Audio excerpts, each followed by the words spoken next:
Okay, I'll start the presentation. I'll ask question like, how many of you are familiar with the generators? Oh, really? Okay, how many of you are familiar with the uh, gender so and so? So, and I have to ask Kiran. Kiran, Yeah. how much you are familiar with the generators, JavaScript generators? Um, yeah, I'm familiar with it. Mostly I use async await. Okay, Uh, okay. As most people, because it's very widely used in the Saga, Redux Saga, yeah. and as well as the async await. Many people are familiar with that. So today my presentation is about one of the usages of this. It's not going to be about async await. It's not going to be about its basic, but I will go over the basics. Okay. So this current this text is visible, whatever I'm in the screen. Yes. Okay. So let's just go over generators. Okay. This is an observable notebook I created long back, and I've been updating it as and when I get more information about. I learn about generators. I just add it here. So anybody can see this link. I will share this link later. So generators, uh, just to have like a small intro, any function that starts with like this star symbol and name, it's it's a generator, and generators will typically have the yield keyword. So it's almost like function, but it's a different in different way. Generators are originally created for the coroutines. What do I mean by coroutines is that functions that were cooperate with each other, multiple functions cooperating with each other. What I mean by that is, say you have a two functions, function one, function two. If you execute function one and function two one by one, both execute. First function one will execute, then function two executes. Neither the function one or nor the function two has any control over what the other function is executing, other than throwing an error and halt the execution. Other than that, you don't have much communication over between these two functions. But generators can communicate with each other with other functions, but I'm not going to go deep in that area. So one more important part of the property of the generators is that uh, each yield statement acts as a breakpoints. So when I execute it, it stops at this here until it calls, like for example, I have a small code example. Okay, get 3 is a generator. So this is my execution. I'm executing that. Then I'm calling dot next, dot next, dot next, dot next. This 4 times. Then I have like what 3 yields and find yeah, 3 yields inside my function. So one, I'm just console logging all of this. Then you can see first calling the function will give a generator. Calling that expression gives the generator. Then calling the next on generator repeatedly will give the reason values. Like first yield will be x, value will be 0.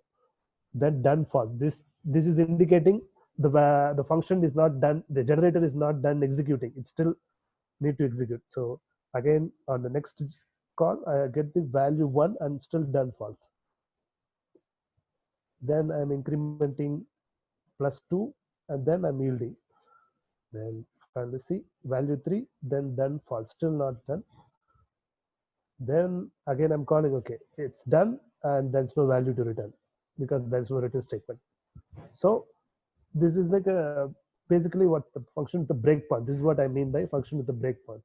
You can pass and resume a function execution based on these yield keywords by whichever the function is calling. So this is one of the way of communicating. So if you look at it here, whatever is this function is controlling the get3 function. It's not function, it's generator. So this is how the communication happens. It can yeah. Hello. We are seeing only the terminal. Are you sharing our slides? Oh, sorry. I think I missed it. Let me just quickly share the whole screen. Yes.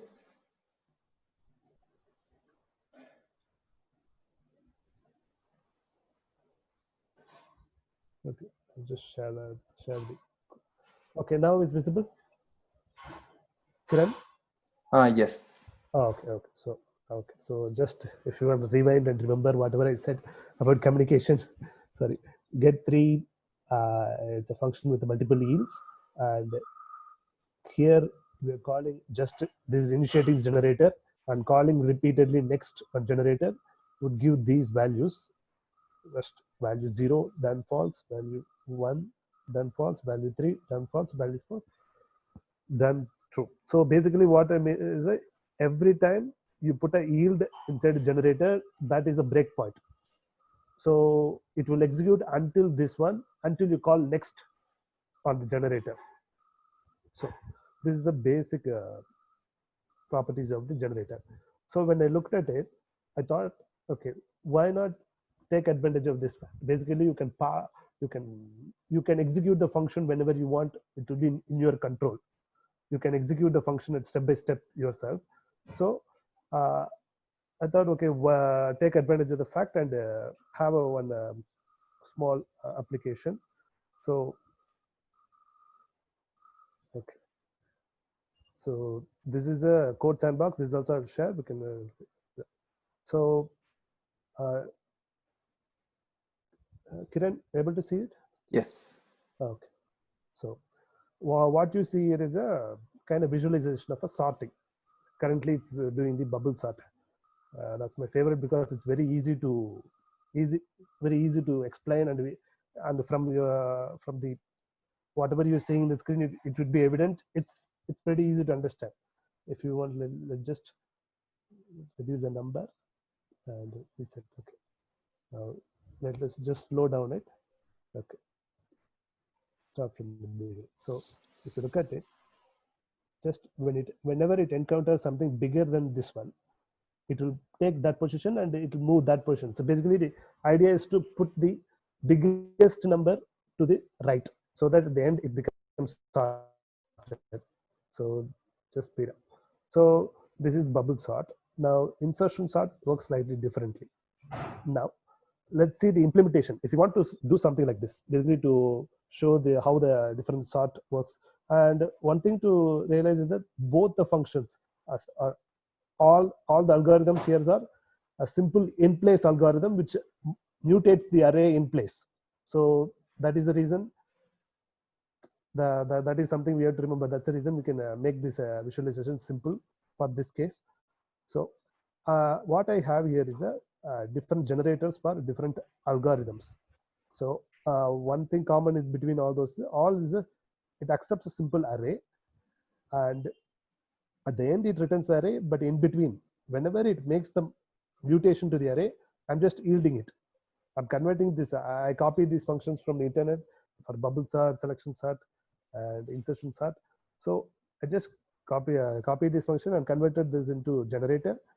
And wherever I see there is some kind of modification is happening to the original array, because these algorithms work by mutating the array.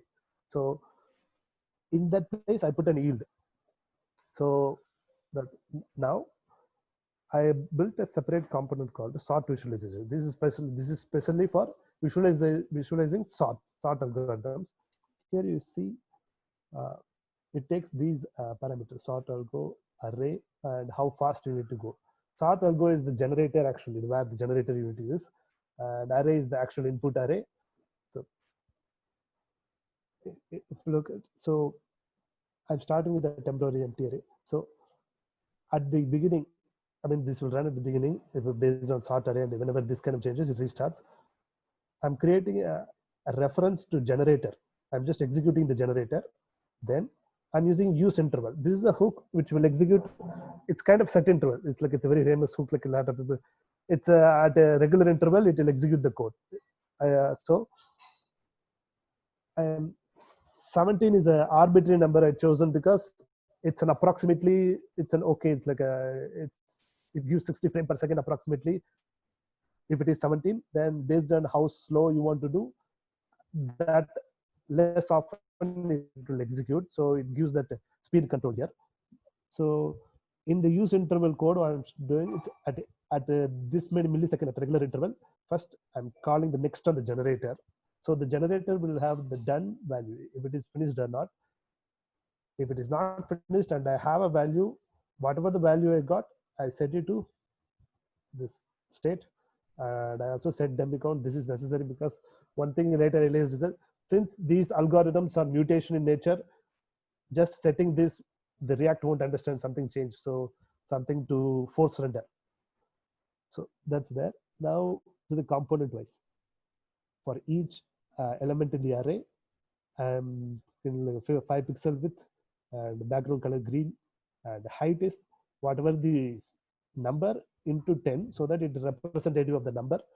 So if you look at in the beginning, you can see I'm generating a random data, like a, so whenever I press that reset button, generate like approximately like 100 or 200, whatever the size, I'm generating the random data. And I have an algorithms in a hash map. Like each bubble sort value would be this algorithm generator. So I put that in a select. So whenever this changes, I pass that algorithm to the sort visualizer component. Basically, that's it. So the sort visualization, any kind of algorithm as a form of a generator, and you give input value, and it will visualize how the sort is happening. So this is, these are selection sort. Very quickly, so just okay, just put 10x, then reset the data. It starts from the beginning. Yeah, you can slow it down like even like this, because it based on the use interval, it determines what is the speed we want to execute. Now these algorithms in general, when executes in the computer, execute at a very lightning speed. Now since we're running through generators, we are calling ourselves like we are pulling the values from the generator one by one, we're executing one by one, so we can control and see what's happening like this. This is like a fun thing for. Now not all algorithm would be as simple as this one, like basically like this sort visualizer is working because it's a very all the algorithm mentioned here works the same way. Basically you get an input value and it internally mutates while it's sorting, and at each point so at some point I call yield at whenever the array gets mutated, I call yield, so that we get notified what change happened in the array. In reality, even like there is a one more most famous algorithm called merge sort. That is not as simple as this one, because that's not a mutative algorithm. So whenever a complex algorithm comes, then also we can use generators to visualize it. But before I continue on the next one, I would just want to have feedback from Kiran. Kiran, hello. Yes. Yeah. So what I want to know is, uh, before I go to the next point, I just want to answer any questions anybody have. That's very important, because before we go to this next one. So if anyone has some questions, you can ask now. I think unfortunately YouTube stream got stopped, I guess. Okay. Okay. So are you on latest Zoom version? Yeah, I installed Zoom in the from the Ubuntu the Debian file from the website. Okay. For some reason, YouTube stream stopped working. Okay. So whoever is on the Zoom, those are the only audience we have now. Okay. So maybe we can continue, I guess. Okay. Okay. So now to this, when the visualization doesn't come when the algorithm doesn't work as simple as this mutative uh, array sorting. So I didn't want to go to the focus on the array sorting. Then I took some other algorithm which almost a lot of times we use, and it's a very simple and it's a nice algorithm to visualize also. Is that text matching? So text matching is like whenever we press Control F, whenever we type some search value, it matches the whole text. And whatever we are going to see is like a very a simple version of that algorithm. Uh, there is a two naive implementation, and there is a KMP implementation, the KMP pattern matching. Knuth Morris Pratt algorithm is called. So we will see first generally we will see that visualization. Okay, if we go to the screen, text match. Okay, so from here we can see, say this is the text and this is the pattern we need to match. Let's start with some other pattern, which is A, B. Okay, let's start with some other. Okay. I'm already slowed down to 30x because this will work really fast. So just 50. Yeah, let's just play. First, A is comparing. A, both are matching. B, oh sorry, I haven't updated it. Okay. First A is compared. If it is matching, then it goes to B. Okay, I think I still need to slow down very well. Update. Okay. Okay, start. When the first letter matches, then it moves on to the second letter. When second letter doesn't matches, then it moves on to the first letter of the pattern. When it matches, then it goes look at the second letter of the pattern. When the first letter matches and the second letter of it doesn't match. Like this, it keeps on going.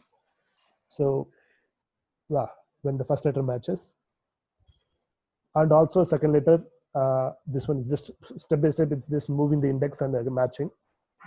And similarly, whenever it find the match, it just puts it here. So this is the typical.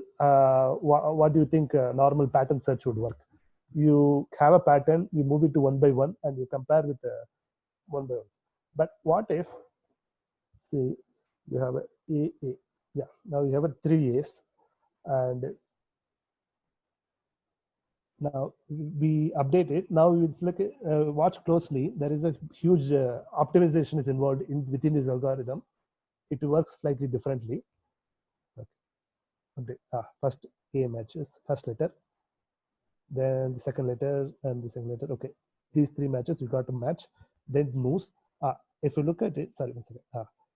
Past it. Now if you look at it, after it matches it in the old one, when you have AB, now it's turned to start from here. It's start from the first letter of the pattern and compare with this A here.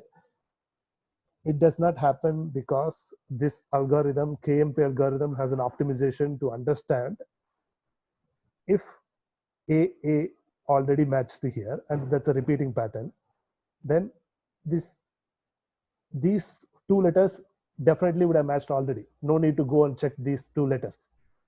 So that kind of optimization is built in with this KMP algorithm. So we'll see how implementation of such a component here. Sorry, I mistakenly took the wrong window. Okay. So, this is the algorithm. This is algorithm function KMP matching.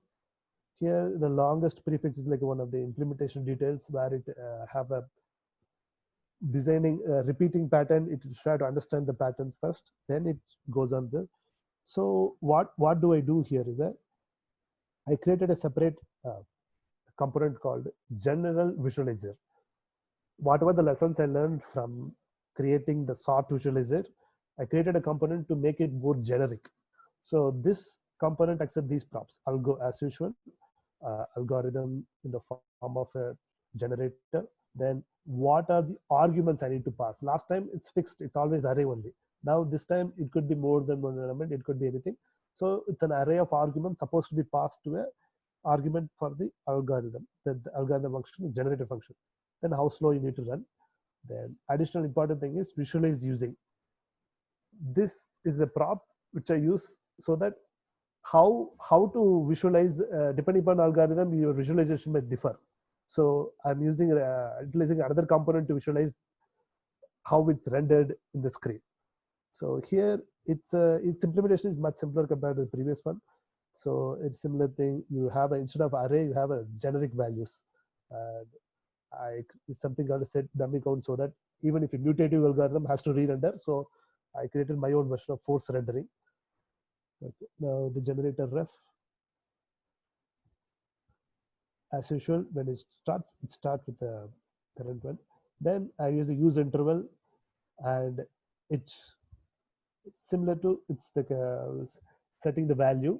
Now important thing is, now instead of rendering predefined component, I am rendering a component which I am accepting as a prop. This render props similarity. Okay. Now, what the how I'm using this one is, okay, this is the main component which is learning. So here we use general visualizer. I'll go KPM matching slowness. Visualize using visualize KMP matching. This one. So here, what do I do is like in my in my algorithm generator, whatever the value I'm yielding these values, prefix ij matches. Wherever those values changing, I'm always yielding these three values. So these three values, along with whatever I'm passing, that args and other passing, I'll get these values from this component, and this component is the one you see in the screen currently. Uh, this these boxes, both this and this boxes, this one, and values as and when this general visualizer runs the algorithm, it updates the value with that component. So the component takes the value, whatever the current value, and renders it to the screen. So to look at it, there is a, depending upon the complexity of algorithm, it's not straightforward. Starting is simple, but other things like this, it took quite a bit of time to understand what are the to get the what are the values we are comparing, and from the pattern side and from the text side, we need to, if you know, based on that, basically representing what's happening in the program with the current state using the generators. So if we have any kind of questions, I think I would be ready to answer at this point. So this is like a fun usage of generators. Personally, I feel like a generators is not very well known and it's not widely used, and I think everybody should be experimenting with the core features like generators and the proxy to create whatever you feel like something different. So, Kiran, at this point, if you have any questions, I'll be ready to answer. Uh, Anyone has any questions?